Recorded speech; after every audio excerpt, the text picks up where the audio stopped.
This is question 16 section 16.9, number 1. This is the first of the divergence theorem questions. It applies just like Stokes' theorem. It's just, it's a reduction theorem like Green's theorem.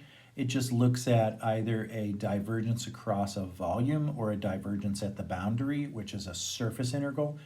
But this part tends to be kind of tricky. We almost never want to evaluate that unless our surface happens to be fairly uniform and simple to parameterize. If it isn't, then we want to do this as a volume problem, okay? So all I want to do is take the divergence of this function. So let's do that first. So del dot f. So it's the divergence of the partial with respect to x of the x component, which is 3, plus the partial with respect to y of the y component, which is 3y squared, plus the partial of the z with respect to z, which is negative 4z. So there it is. That's the function we're going to integrate, and then we simply have to integrate it over, over this volume. So this gives me the parameters for everything, and of course it's a terrible choice to try and keep it in rectangular coordinates. Let's do polar instead. So all the x's are going to become r cosine theta. All the y's are going to become r sine theta. All the z's are just going to become z. And then we've got our z limits, and our r limits are going to go from 0 to 3. And our theta limits are going to be 0 to 2 pi, because they place no limits on the shape of this guy. So there we go. We're going to do a triple integral. And order doesn't really matter, so we'll go 0 to 3, 0 to 5, yeah, that's the z, and 0 to 2 pi. I do have to convert this guy, so I've got to plug in the r and the r cosine theta for these. So this will be 3 plus 3, the radius is 3, so this will be 3 times r cubed, r squared, sine squared theta, and then we'll subtract 4z. So that takes care of all that. And now the inner one was r. I did convert this to polar, so I need a dv, and of course the dv is r dr dz d theta. So there is an extra r in here, r dr dz and d theta. And once I integrate this whole mess, I am going to get negative 45 pi over 4.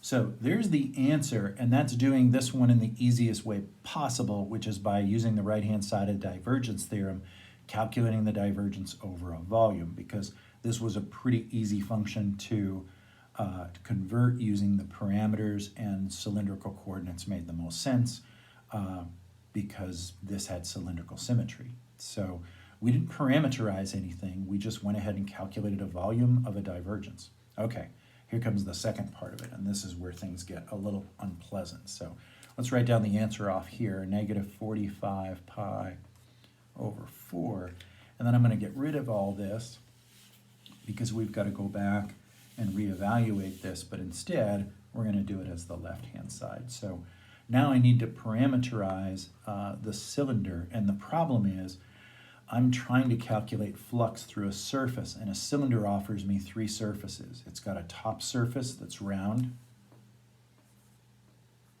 It's got side surfaces that are basically rectangles wrapped around in a circle, and a bottom surface. So there's 3 surfaces, top, side, and bottom. And what I need to do is invent a different parametric to represent each part, and then separately calculate those as 2-dimensional integrals. And each one, of course, requires me to find the parametric cross product. So That's why I told you this side is much less pleasant. It's not one I'd really recommend for this problem, but the question said evaluate it both ways, so that's what we're going to do. So first, let's do the top.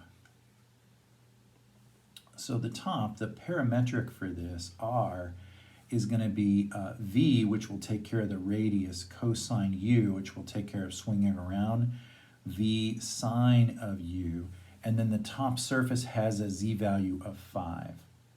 So there's the parametric that represents the top surface. And now I need R of U, so that's going to be negative V sine U. I need V cosine U and 0. And then I need R of V. And R of V is going to be cosine U, sine U, and 0. Yeah, you do these enough and you start to get these kind of memorized. And then we need the cross product, RU crossed with RV. And that's going to be the ith component is going to be 0. The jth component is going to be 0, and the kth component is going to be negative V sine squared minus V cosine squared, so that's 0, 0, negative V. There it is. Now, that's for the top, and of course, when we did volume, we were measuring basically the divergence everywhere in the volume. And we're basically measuring it as it pointed outward, right? So that's what we want to do here too. So the surfaces have a direction vector, and this one points down. So I actually, for the top, I want to evaluate it with 0, 0, V, not 0, 0, negative V, because that'll take care of the orientation. This one's fine for the bottom. I will use that for the bottom, but when we do RU cross RV, sometimes we need to do RV cross RU with the surface integrals because I'm looking for the NDS to have a direction corresponding to an outward direction. So again, that's what we're measuring here. Okay, so we want to dot this then with the original function. That's what's going to build our integral here, but we need to parameterize this. So our new f is going to be equal to 3x. So that's 3v cosine u. And y cubed, so that's v cubed sine cubed u. And negative 2z squared, that's going to be negative, let's see, z is 5, so that's just going to be negative 50. And now we go ahead and we do the dot product. So 0, 0, and negative v times negative 50 is negative 50 or positive 50v. So that becomes our integral for the top.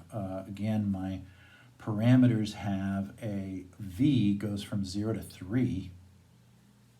That way I'll be guaranteed to get the whole top. And then u goes from 0 to 2 pi. And again, I don't integrate with respect to z because this top doesn't have a z component. It's at a constant 5 in the z. And again, the argument is just the dot product, so that was 50v. And that is du dv.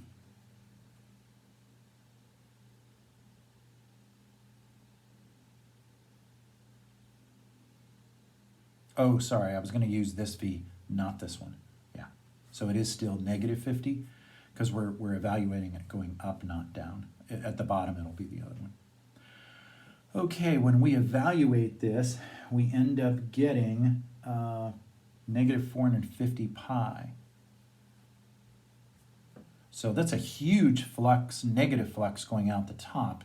And remember, with the volume, we got negative 45 pi over 4, so just about negative 11 pi. So this is negative 450 through the top. That must mean there's a lot of positive flux in other places to compensate for this. But let's go ahead and check on that. Okay, next, the bottom. So for the bottom, this all works, you know. It's going to be v cosine, v sine, and 0 instead of 5. But that's going to produce everything the same, and we know we want to use this. So I can jump straight to the end, which is it's just going to be the same thing with one difference, and that is the function, we don't plug in 5 for z, we plug in 0 because we're down at the bottom. So for the bottom, we get 0 to 2 pi, 0 to 3, 0, dv du. So we get 0. So the bottom provides no flux at all, and I guess that makes sense because the vector field doesn't have any action going on at 0 and z. It's got action above and below, but as long as we're in the xy plane, we don't have any flux moving up or down. Z guarantees that. Okay, so now the third part, and for the third part, so again, we're going to save this negative 450. For the third part, we're doing the side. And to do the side, I need my R function to basically draw the sides of the cylinder. So to do that, I want a circle that's guaranteed got a radius of 3 all the time. So 3 cosine u, 3 sine u, and then I'm going to use v for a new purpose. For the top and bottom, v was the radius, so I could integrate in and out and form the top and bottom, but the sides don't need to be formed. They have a constant radius, so I just need z to be v, and that's just going to go up and down, and it'll draw the whole side. So if I integrate between u and v here, I'll actually get a cylinder of height 5 and radius 3. So same deal, I need ru, which is going to be negative 3 sine u, 3 cosine u, and 0. And rv, which is going to be 0, 0, 1. So now I need the cross product, ru cross rv, and again, the ith component is just the y component, 3 cosine u, and the j component is 3 sine u, and the z component is 0. Okay, so this guy now has to once again be dotted with this. Things are a little different now. For the side, it's the same integral for u, 0 to 2 pi, but now z goes from 0 to 5 because we're integrating up and down the side. And the dot product of this guy together with the function, let's rewrite the function. So the function is now going to be equal to 3x is going to be equal to 3 times cosine of u. So that is 9 cosine u. Y is y cubed, and that's going to be 27 sine cubed.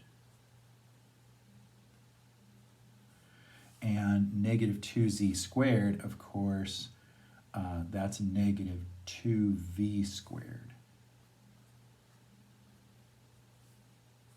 So there's my new f, and then I'll dot it with what's right above it, and that's going to form our integrand.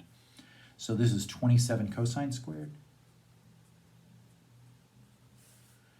and 81 sine to the 4th,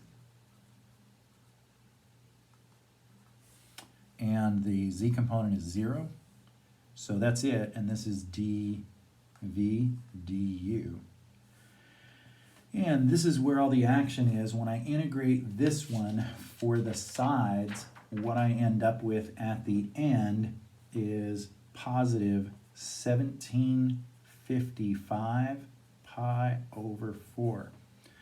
And it just happens to turn out that this positive number together with this negative number produces that difference. So if I take the total for the top plus the sides, and again the bottom was 0, I'm going to get 1755 pi over 4 minus 450 pi, and that just happens to turn out to be negative 45 pi over 4. So we get the same answer both ways, but if I have my choice and there's an easy volume, like a volume that we've integrated before, and the divergence of the vector function isn't too bad, then it's much easier to evaluate the divergence theorem as a volume integral than it is as a surface integral. One of the few times that you would do it as a surface integral is if the surface is a sphere, because then it's a single surface and you can get away with it with one integral. But if it's a cylinder, you're guaranteed to have to do 3 integrals. If it's a cube, you're guaranteed to have to do 6, one for each face of the cube. So when you involve the divergence theorem, this n dot ds is always for a single surface. And if that surface is broken by an edge, then there's no way you can write a parametric equation that turns the corner. So anyway, that's my recommendation. Volume. Go volume, son. Go volume.